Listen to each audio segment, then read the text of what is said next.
VCY America presents Crosstalk, a nationwide call-in program discussing issues that have an effect on our families, our communities, our churches, our nation, and our world. Crosstalk, an opportunity for you to voice your concerns for biblical principles. And now live by satellite and around the world on the internet at vcyamerica.org. Here is today's Crosstalk. And we thank you for joining us on Crosstalk here on VCY America. And friends, thank you for being with us today as we begin. The broadcast today, the House just passed what's called the One Big Beautiful Bill. Now goes to the President Trump for his signature.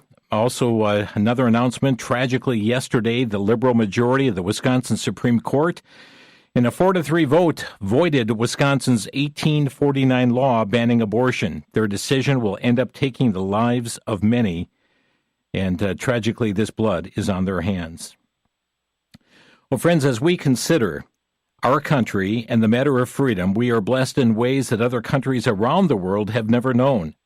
July 4th marks Independence Day for the United States of America. It was July 4th, 1776, that the Continental Congress approved the final wording of the Declaration of Independence. President Ronald Reagan called it the greatest revolution that has ever taken place in the world's history. As we travel back to 1776 and the days leading up to it, those living in the colonies were outraged at the control that England held over them. Their declaration laid out carefully their grievances and reasons for breaking away from Great Britain. In all, there were 56 signers who represented the 13 colonies. They pledged their lives, their fortunes, and their sacred honor.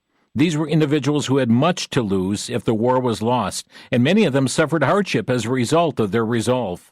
America at its birth revered God, and allegiance to God was naturally assumed. With all of this blessing, it should shame us today that we have gotten far off course as a nation, and it's critical that we remember Psalm 33, verse 12, which says, "Blessed is the nation whose God is the Lord, and the people whom he hath chosen for his own inheritance." In order that we do not forget today, in order that we don't forget, we're going to take you back to the 1700s to learn more about the times and challenges being faced and what led up to this powerful document being drafted and adopted. Joining us today, we welcome back William J. Federer, a nationally known speaker, historian, author, and president of Amerisearch. He's a speaker on the American Minute Daily broadcast, has authored numerous books, including America's God and Country Encyclopedia of Quotations, Who is the King in America?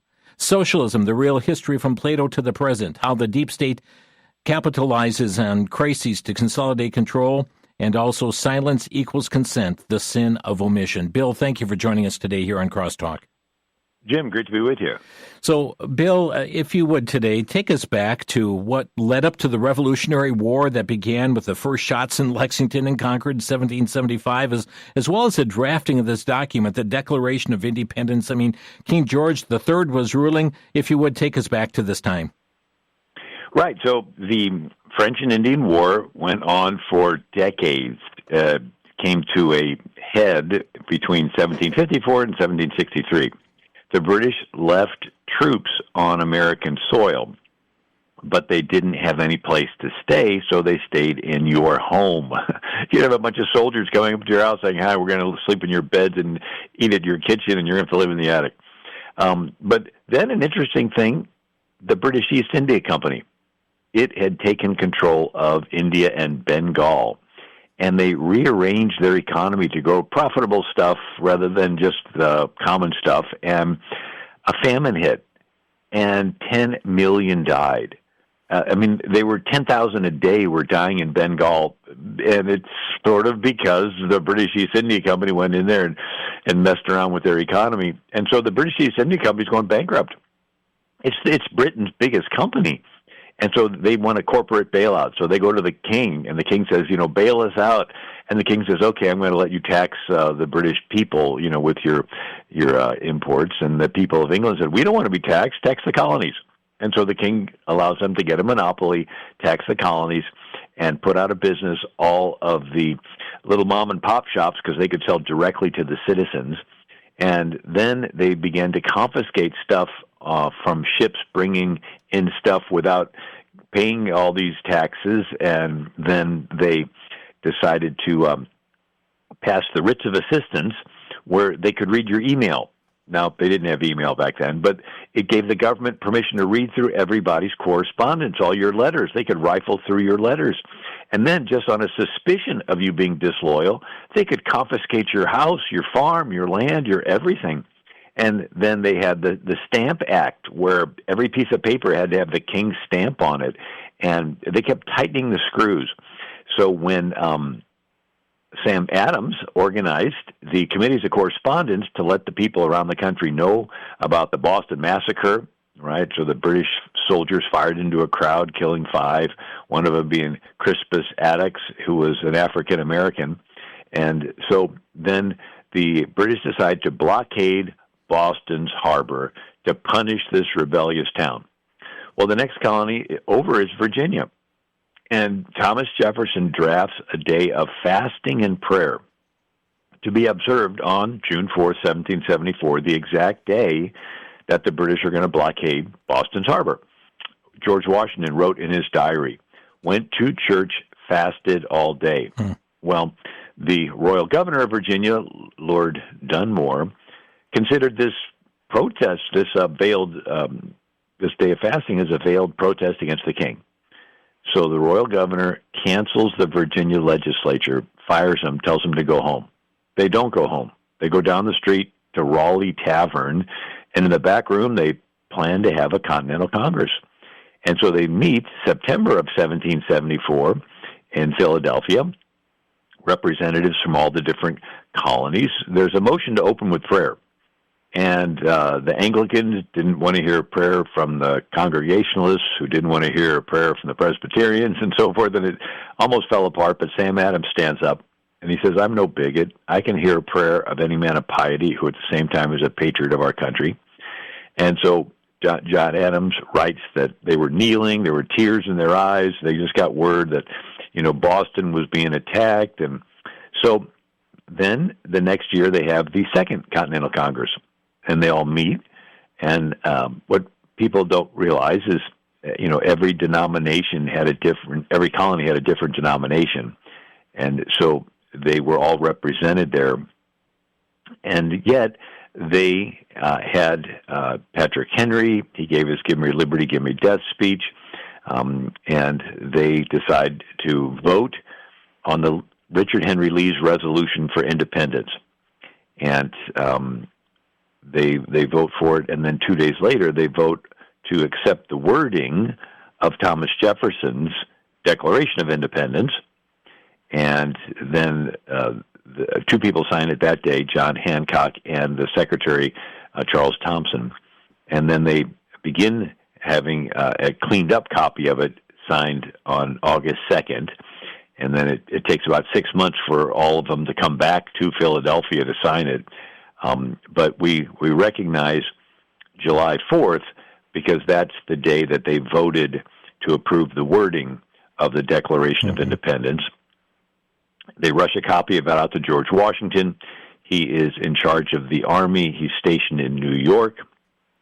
He has it read to his troops. Now, what people don't realize is just 2 months before the Declaration, the same Continental Congress unanimously passed a day of fasting and prayer through the merits and mediation of Jesus Christ. Wow. That we would obtain forgiveness. I mean, they're all Christian. They're just different denominations, but they're all Christian, right? And so we have the miracles. My wife and I put together a book called Miracles in American History. And if you want, I can go through some of these. It's just fascinating. Yeah, it is. And Bill, I would like you, I'm going to have you share some of those miracles, but lay out what were some of the grievances that they had against King George? So they list 27 of the grievances. Why? Well, at the beginning of the Declaration, it says that Jefferson realized that they shouldn't break from another country for transient, light reasons, that this is a serious thing. So he lists them out.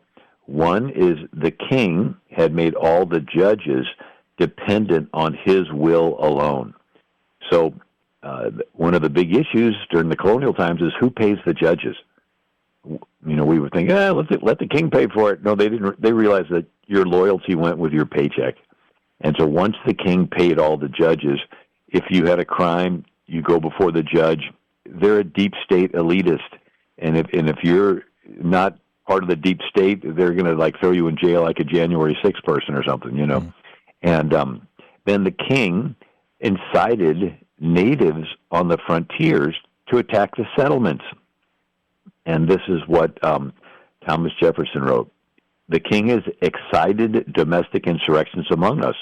He's endeavored to bring on the inhabitants of our frontiers the merciless Indian savages, whose known rule of warfare is an undistinguished destruction of all ages, sexes, and conditions.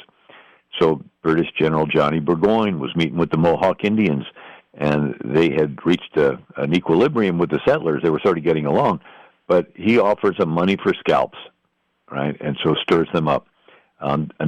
He is transporting large armies of foreign mercenaries to complete the work of death, desolation, and tyranny.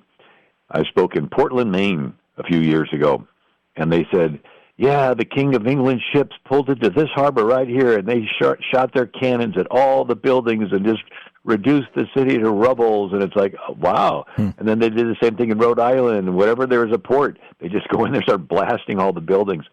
And then another, he has plundered our seas, ravaged our coast, burnt our town, destroyed the lives of our people.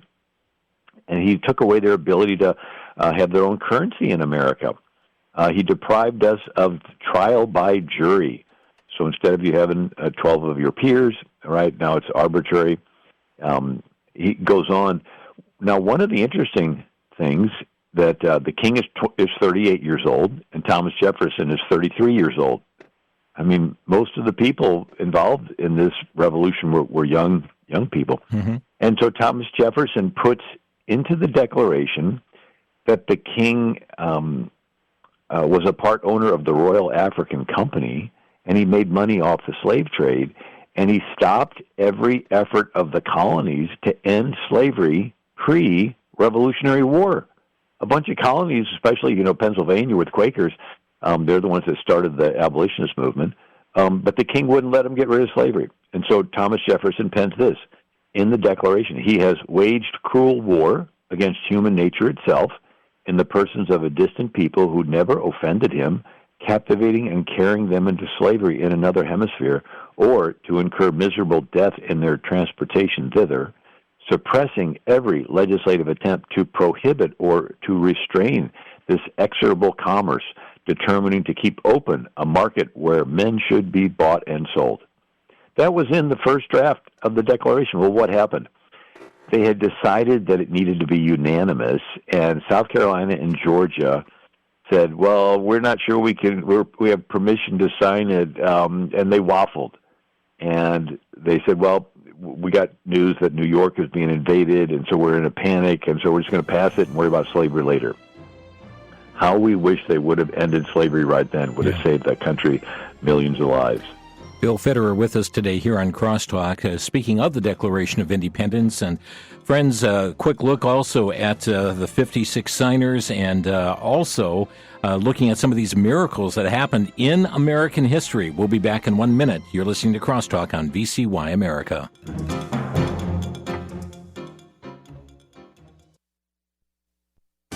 Back to Genesis with Dr. John Morris, Creation Seminar speaker at the Institute for Creation Research.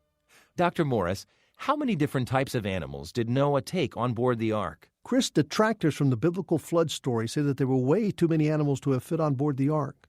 But not so. Let's look carefully. First off, we need to recognize that most animals live in the ocean and would not have to be on board the ark. They would survive, at least in representative numbers, outside the ark. By the way, Noah didn't even have to take 2 of every species. The Bible says 2 of every kind.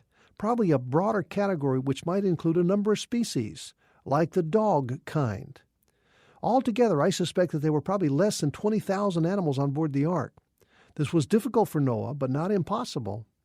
At least that's the way I see it from a back to Genesis perspective. For more on creation, visit our website at www.icr.org. I'm Chris O'Brien. Thanks for tuning in.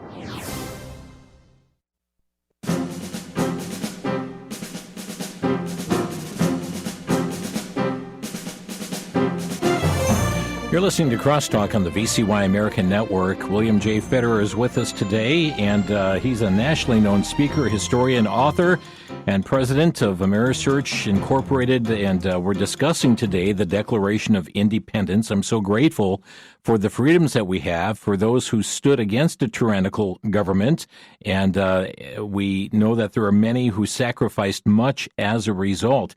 56 signers sacrificing and pledging their lives, their fortune, their sacred honor.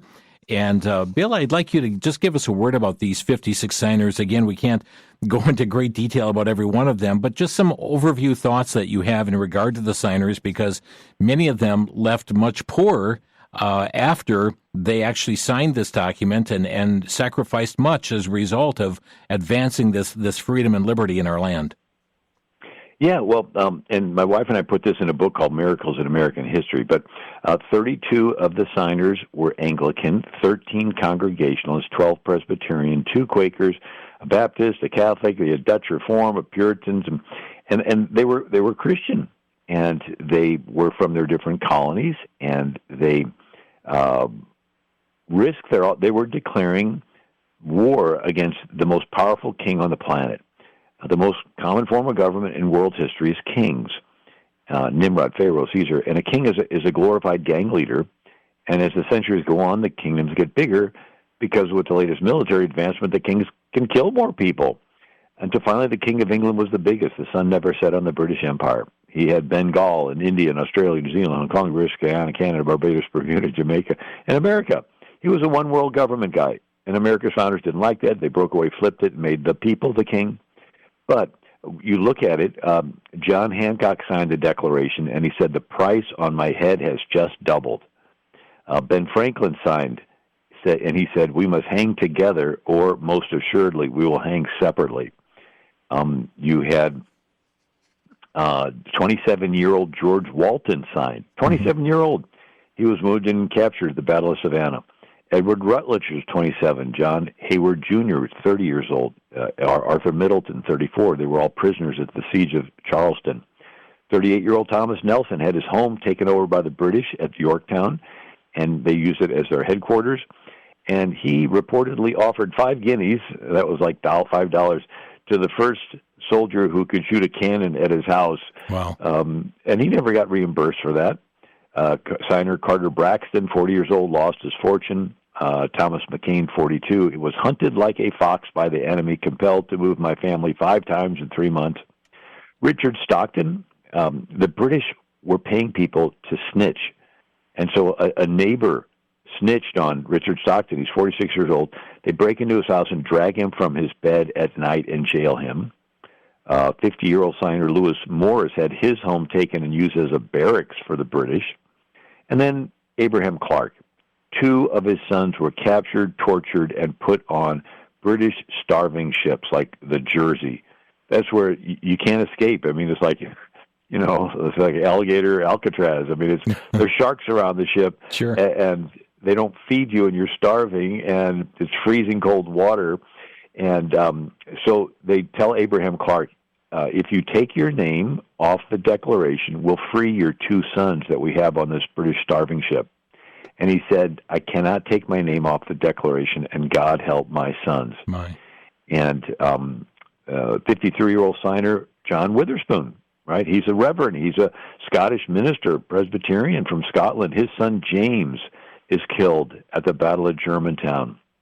60-year-old signer Philip Livingston lost several properties to the British and died before the war ended.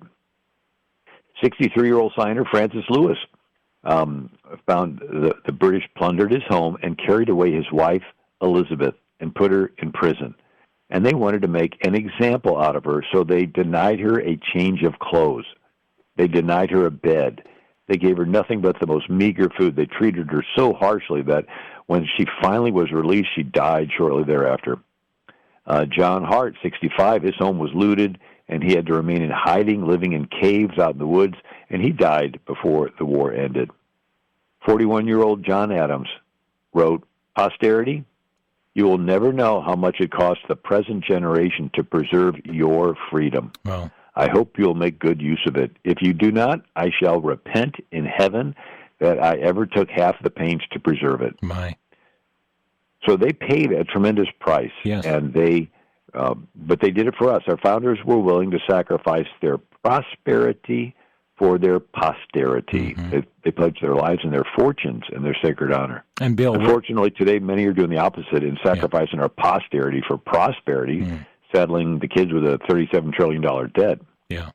And we are the recipients of their sacrifice today, and that's why I'm having you on today, because we so often take for granted this freedom that we have, and you know, we have those who are burning the American flag and rising up against our nation, and joining in with the chants of, you know, not only death to Israel, death to the United States. We see that taking place, death to America, and we have the uprising. There are those who are indicating that they're not proud to be an American and what our country stands for. And it's important that we go back and see the sacrifice that really brought about this nation here today, and those who paid dearly as a result, these 56 signers. Bill, there's so much I know that we can go into with this, but you, and we'll be offering here just a little bit later on the program here, the books that you and your wife have written, Miracles in American History, but I'd like you to selectively choose those that may be burning on your heart to tell the story of some of the miracles that actually helped bring this nation about at that time of the Revolutionary War and the Declaration of Independence. Yeah, well, one is the Battle of Brooklyn Heights. It's August 27th of 1776, so it's just almost 2 months after the Declaration, and it's in New York. The British have the largest invasion force in world history up to this point, 32,000 troops, 400 ships. They said the harbor looked like a forest of trees because of the masts of all the ships. Well, the British found a loyalist. That's somebody that lives in America, but they're loyal to the enemy. I know it's hard for us to imagine that type of person ever existed, but this loyalist shows the British where to land, where the Americans can't see them, and then march 10,000 troops all night long through Jamaica Pass in New York and attack Washington from behind. The Battle of Brooklyn Heights, 3,000 Americans are killed, just shot in the back. They didn't know it was coming. They turned only 300 British. It's so lopsided. Washington watches the 400 young men of the Maryland Regiment, and he watches them charge into the British lines, bravely fighting, and they all die, and he says, "Good God, what brave fellows I've lost this day." Well, now the sun goes down, and he's pinned up against the water, and probably running through his mind that next day he'll be hung, and America will be a British colony like Kenya or India. But instead, he gets every boat he can find, and he begins to ferry the troops across the East River to Manhattan Island. Cannons and horses and supplies just ferrying back and forth, and he gets about half of it moved when the sun starts to come up. And he had only moved half the army. Now he's a real sitting duck. And his chief of intelligence, Major Ben Talmadge, writes, "As the dawn of the next day approached, those of us who remained in the trenches became very anxious for our own safety. And when the dawn appeared, several regiments were still on duty. At this time, a very dense fog began to rise off the river and settle in a peculiar manner over both encampments. I recollect this providential occurrence perfectly well, and so very dense was the atmosphere that I could scarcely discern a man at 6 yards' distance. We tarried until the sun had risen, but the fog remained as dense as ever. Well, Washington continues to ferry the troops. He's on the last boat that leaves. The fog lifts, the British charge, nobody's there. It was the last chance the British had to capture the entire American army all at once." And Washington later writes, "The hand of Providence has been so conspicuous in the course of the war that he must be worse than an infidel that lacks faith." And, of course, Providence, Noah Webster's 1828 dictionary says, "By Providence, it is commonly understood to mean the will of God." And then you have Benedict Arnold. He's the hero of the Battle of Saratoga. He's wounded in the leg. He's laid up in Philadelphia as the military, governor of Philadelphia. And there's a young woman, Peggy Shippen, that takes a liking to him. They get married, and her parents are loyalists. And so she tells Benedict Arnold that if he were in the British military, they would treat him better because he was passed over for some promotions. They made a rule that instead of just promoting generals, they would pick them evenly from each colony. And Rhode Island, where he was from, already had a bunch of generals, so no more generals from Rhode Island. So he's like not being promoted while other people are. And she's, for a year, she nags him. You know, if you were in the British military, they would appreciate you. Finally, she gets him to meet with a British spy, John Andre. And he agrees to betray West Point because now he's in charge of West Point, our biggest military base in America. And Benedict Arnold agrees to surrender to the British on the very day that George Washington is coming to inspect West Point. My. And so the spy, John Andre, has the map of West Point, and he's sneaking back across no man's land over to the British. And right before he gets to the British side, some soldiers come out of the woods, arrest him. They search him once, search him twice. They're about to let him go. And then they just have this inkling to have him take off his boot. And in his stocking is the map of West Point. And they're like, you didn't tell us about this. And he tries to talk his way out of it. They don't believe it. They explain it to our commander, and they're bringing him back to Benedict Arnold's office. And as word comes there, Benedict Arnold flees on a ship called the Vulture. And Washington shows up and meets his wife in the home for breakfast, you know, with the other soldiers, and she starts screaming and yelling at him, it's all your fault. She feigns like she went insane, you know, and locks herself in the room. And anyway, the trap has been sprung, and it didn't capture Washington, and we didn't betray West Point. Nathaniel Greene's the American general, and he said, treason of the blackest dye was yesterday discovered. General Arnold, who commanded at West Point, was about to give the American cause a deadly wound, if not fatal stab. Happily, the treason had been timely discovered to prevent the fatal misfortune. The providential train of circumstances which led to its discovery affords the most convincing proof that the liberties of America are the object of divine protection. I mean, it was a miracle that Washington was able to get across the Delaware River in the fog. It was a miracle, the East River. And it was a miracle that, you know, Benedict Arnold didn't betray West Point. And then there's many more. One, tell you what, Bill, let me have you pause there because we're less than a minute from the break here, and we're going to have you expound on some more of these miracles, and even I'm going to have you talk about those bullets that went through the coat of George Washington as well. But friends, Bill is talking today here as we are honoring our Declaration of Independence, and really to see God's hand at work, even in these miracles that were happening during this time. Bill and his wife, Susie Federer, have put together Miracles in American History. Volume 1 has 32 amazing stories of answered prayer as you go back into American history. And Volume 2 also has a number of stories of answered prayer here as well, God at working. There's some 40 accounts in the second volume. Either one of these, Volume 1 or Volume 2, we make available for a donation of $20 to Crosstalk. If you would like the set, Volume 1 and Volume 2, we have that reduced to a donation of $35. If you'd like to obtain them, you can go to vcy.org and click on the Crosstalk store, vcy.org, or you may reach out to our switchboard here at 1-800-729-9829. That's 1-800-729-9829. Ask for the book or books, Miracles in American History. We'll be back with some more amazing stories of truth after the break here on Crosstalk. Are you aware of past crises when America's fate hung desperately in the balance? The French and Indian War, the Revolution, the Civil War, and in other national events. Leaders in our country called the nation to prayer. In the book, Miracles in American History, author Susie Federer recounts 32 amazing stories of answered prayer. Read about events like the winter at Valley Forge, the Boston Tea Party, dense fog that appeared allowing 8,000 troops to escape, the Star-Spangled Banner, and other events where prayer had an impact. You'll also learn when Apollo 13 was lost in space and what happened after the president called the nation to prayer.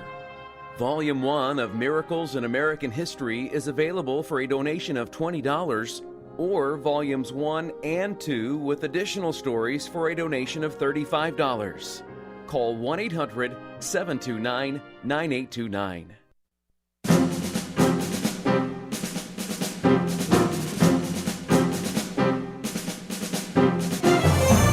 You're listening to Crosstalk on VCY America. William J. Federer with us today and recounting our Declaration of Independence. So much went into this matter of the 56 signers sacrificing and pledging their lives, their fortune, their sacred honor.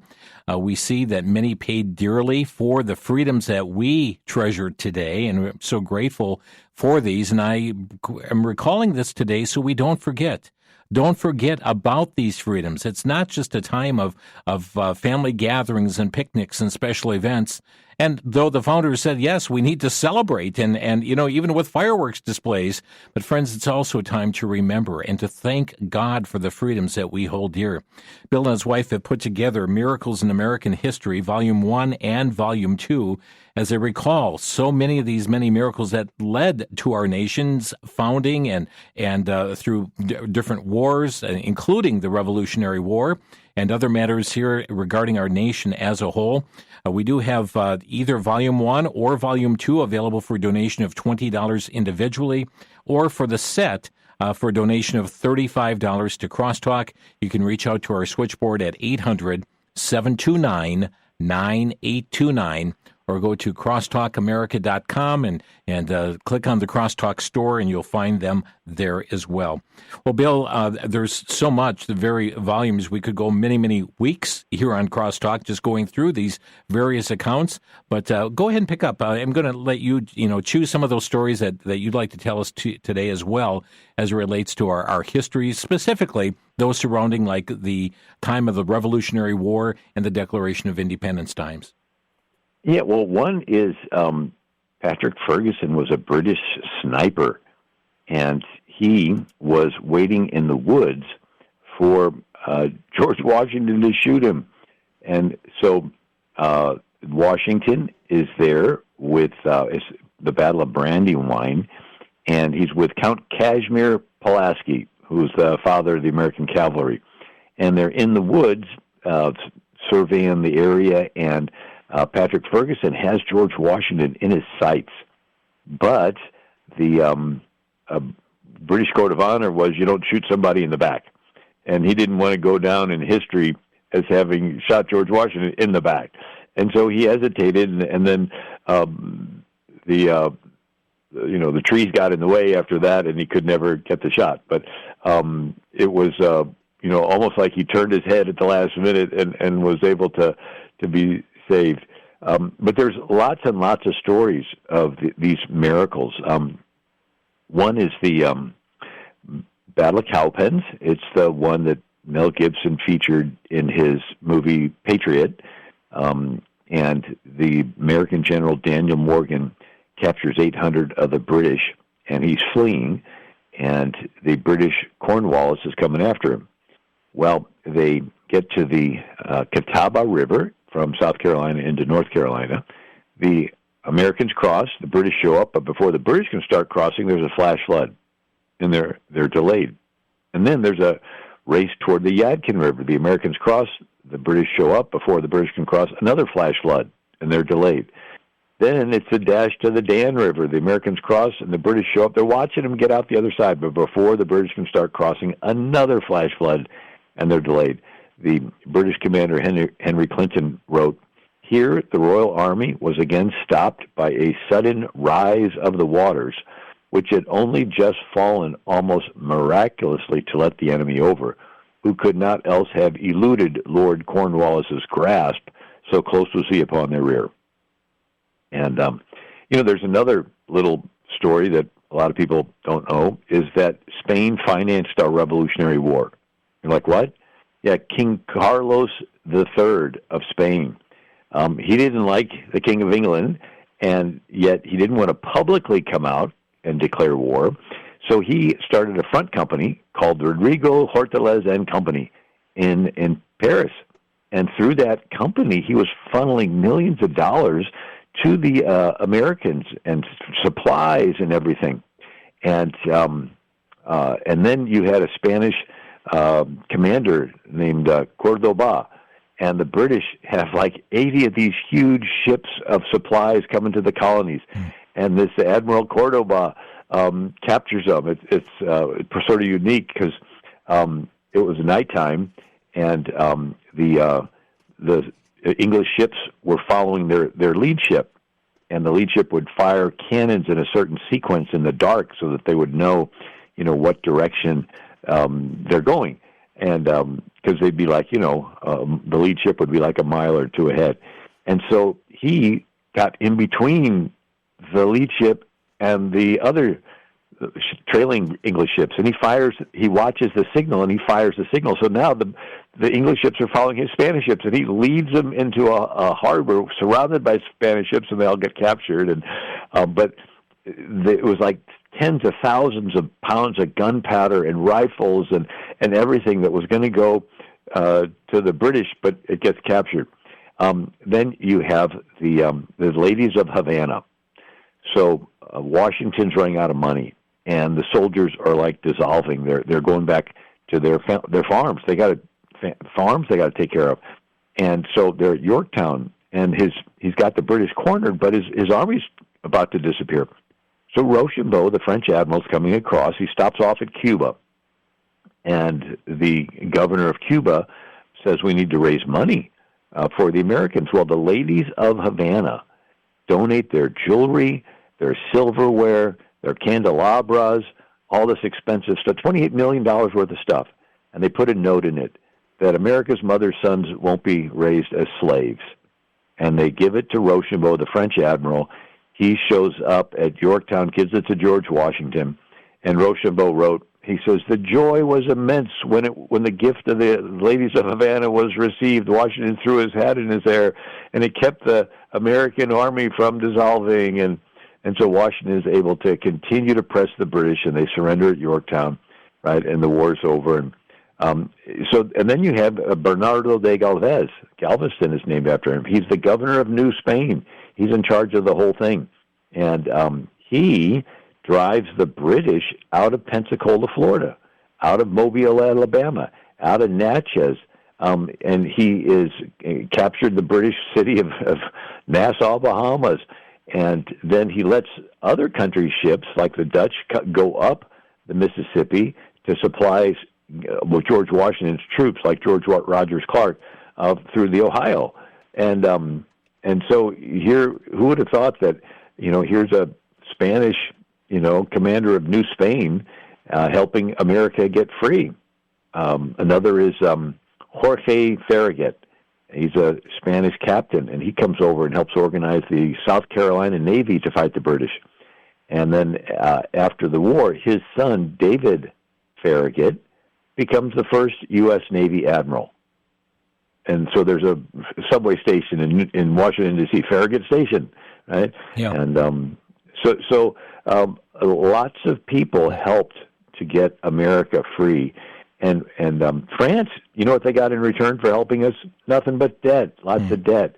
And they had a couple years of famine in France, and that's when they overthrew King Louis XVI. But, I mean, he put it all on the line to help us get free. And and when you look at the big picture, how again the most common form of government in world history is kings, and America's founders flipped it and made we the people the king. Government, it says in the Declaration, government from the consent of the governed. This is rare in world history, that you get a say in how you're governed. It's not just, you got to surrender to whoever is in political power. No, you decide who gets to be in political power. This is really unique. And so we remember that on this Independence Day. Indeed. And Bill Federer with us here today on the program. And friends, talking really about the miracle that our nation exists and how sadly we have squandered freedoms in so many regards. We've come to the edge many, many different times. And today we would like to open our phone lines to give you opportunity to ask questions of our guest today, William J. Federer. Our number to crosstalk is 800-733-9829. That's 800-733-9829. Taking your calls here today, and truly, again, is a miracle that these things have happened here in American history, and to see the nation formed as it has. And Bill, I know early in your comments too, there were so many that called upon, a day of prayer, a day of fasting, called upon God and led in prayer. And yet today, when we see just even the thought of somebody leading in prayer, there are many that just become unglued. Some of the media become unglued. The secularist organizations just become unglued. But this is really the true founding of our nation, is it not? Right, yeah. Washington, almost after every battle, he thanks God in his letters, the God's providence, and then Continental Congress having days of prayer and days of fasting and prayer. But you go up through history, Lincoln had days of fasting and prayer. Woodrow Wilson had a day of fasting and prayer. And in World War I, they gave out, Woodrow Wilson wrote the foreword to a New Testament that was given out to all the soldiers. World War II, Franklin Roosevelt wrote the foreword to a Gideon's New Testament that was given out to soldiers. Eisenhower said, now any group that awakens all of us is a dedicated patriotic group that can well take the Bible in one hand, the flag in the other, and march ahead. They had no problem in saying that we're a Christian nation. Mm-hmm. And many of them, they called us a Christian people, Christian civilization. And, another... Bill, we've got some packed phone lines. Let's try and get one in before the break. This is Dan in Rockwell, Texas. Dan, you're on the air. Hey, I just was thinking, I was listening to your show while I was driving home, and I could just imagine them trying to do the Declaration of Independence today if they had to go through what they did back then today with the different groups that just have all kinds of different ideas for what America is. Yeah. Dan, that's a great point. Thank you for raising it. And Bill, let me just ask you on that because, there are those, and I know this is not the anniversary of our Constitution, that came later, but there are those who are wanting to have a constitutional convention and a rewrite of the Constitution. And he brings out the point, I can't imagine that our political leaders today would be able to, come together and draft such a document like they did back here in 1776 and then, some years later with the U.S. Constitution. Yeah, it's interesting when they would write, they would call their state their country. When John Adams would talk about Massachusetts, he'd say, in my country, and Thomas Jefferson would write about Virginia, it would be my country. And they literally viewed the states as independent states. And then they're like, okay, we're going to band together and have united states. And prior to Lincoln, if you read the president's writings, it was always the United States are. It was plural. And after Lincoln, it was the United States is as a singular entity. But back then, it was amazing that they worked together. And then Rhode Island was like Rand Paul. Rhode Island was like after the independence, they did not even want to send somebody to the Constitutional Convention. Wow. They're like, we fought, we're free from the British, we don't want to be another part of any other country, we're our own country, Yeah. Bill Federer with us here today on the program, and we'll come back to more of your calls here in just a moment. The number is 800-733-9829. Today's topic, the Declaration of Independence. Aren't you thankful? We'll be back in a minute.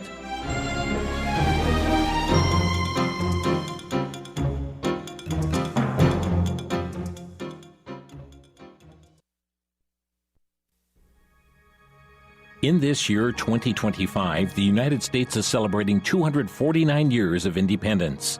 From those who willingly sacrificed their lives, their fortunes, and their sacred honor, a new government was formed, a constitutional republic. Through these many years, committed individuals, patriots, have fought and died for the very freedoms we cherish today.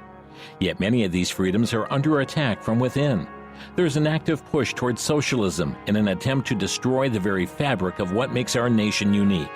There are those who are attempting to eradicate God from our society and to destroy the moral fabric upon which our nation is built. More than ever, we need to remember that we are one nation under God. It's time we return to God as individuals, families, churches, and as a nation. While we praise God for the liberty we cherish, we also remind you this Independence Day to pray for America. A message from VCY America.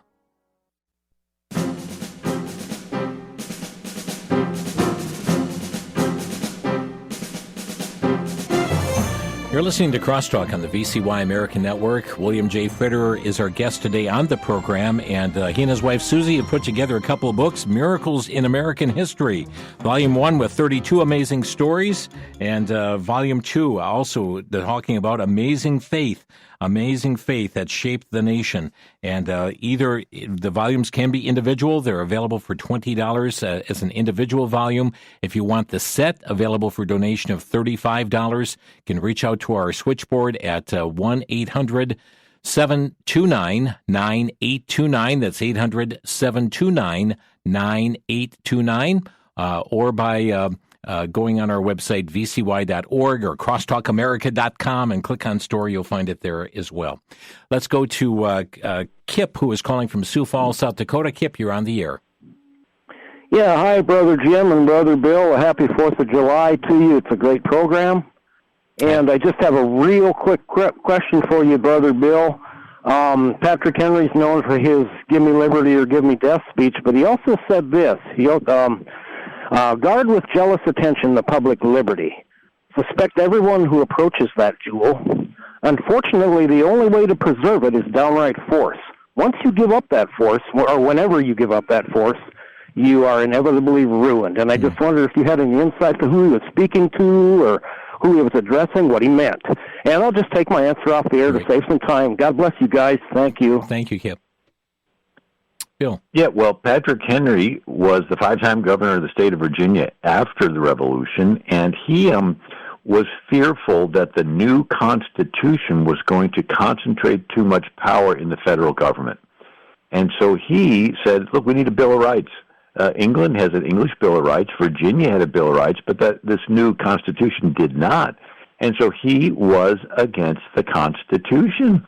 And so he argued it not to be ratified, and he was warning. He says, look, if you don't put some limits on this Constitution with a bunch of amendments, you're thinking of people like us and people like George Washington, and you have to instead think of the most corrupt people possible that are going to be inheriting, and they're going to be wanting to concentrate power. So he almost got Virginia not to ratify the Constitution.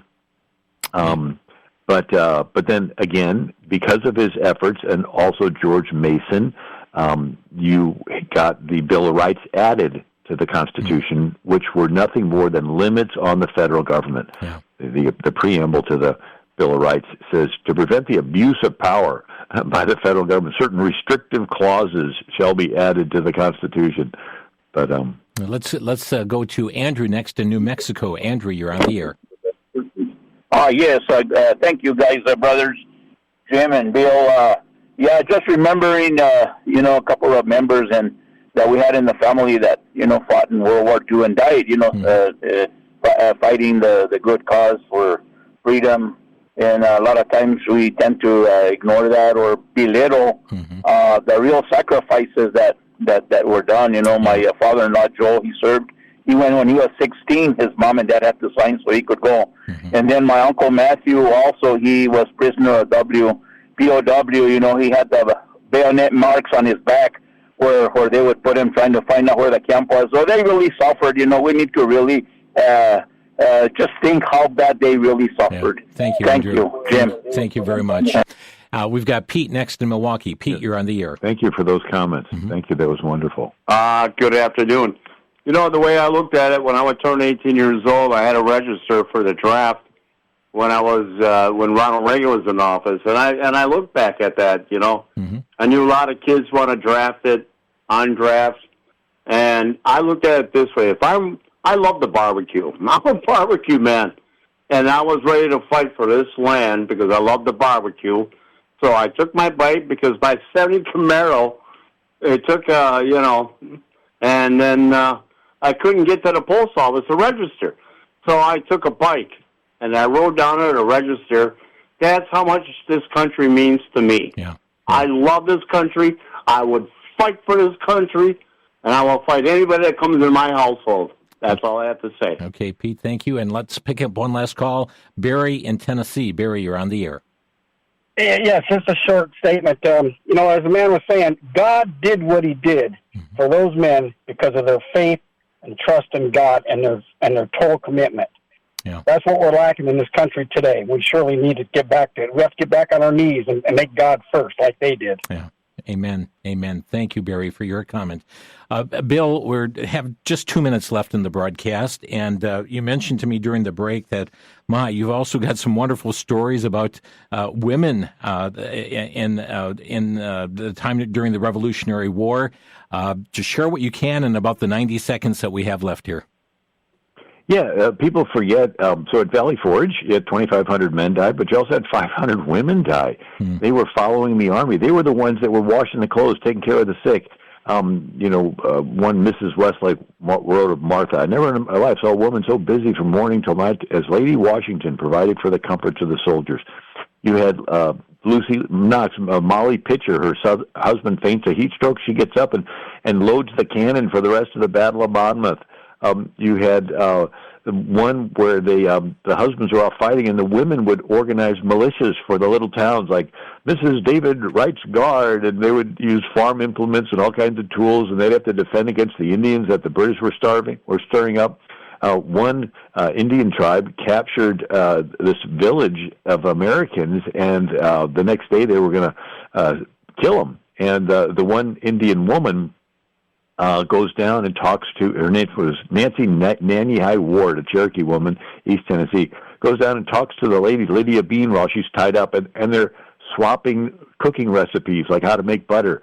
And then she ends up liking Lydia Bean and unties her so that she and the rest can sneak away. And and then the ladies of Havana, as I mentioned, giving their jewelry to help fund the revolution. Yeah. So these are important things for us to remember, that we inherit their freedom. We need to think about passing this freedom on to our kids. Amen. Amen. Bill Federer from AmericanMinute.com can learn more about his work in ministry there, a number of resources. 2 of his books, Miracles in American History. Volume 1, 32 Amazing Stories of Answered Prayer. Volume 2 has 40 Amazing Faith that Shaped the Nation. Available here through Crosstalk. You'll find the info at our website, vcy.org, or by calling 800-729-9829. And Bill, we thank you for joining us here today, and certainly wish you and your wife, Susie, a very happy Independence Day. Oh, thank you, Jim. Blessings to you, and thanks to all the callers that called in. Amen. Well, friends, take time and thank the Lord for the free land that we have. And let's be faithful in preserving these freedoms, passing them on to the next generation as well. Thanks for listening to Crosstalk. You've been listening to Crosstalk via satellite and the internet from VCY America. Views expressed may or may not be those of this station. For a CD of today's program, send a donation of $6 or more to VCY Tape Ministry, 3434 West Kilbourne Avenue, Milwaukee, Wisconsin, 53208. Or download by RSS or podcast from crosstalkamerica.com. And join us again for Crosstalk.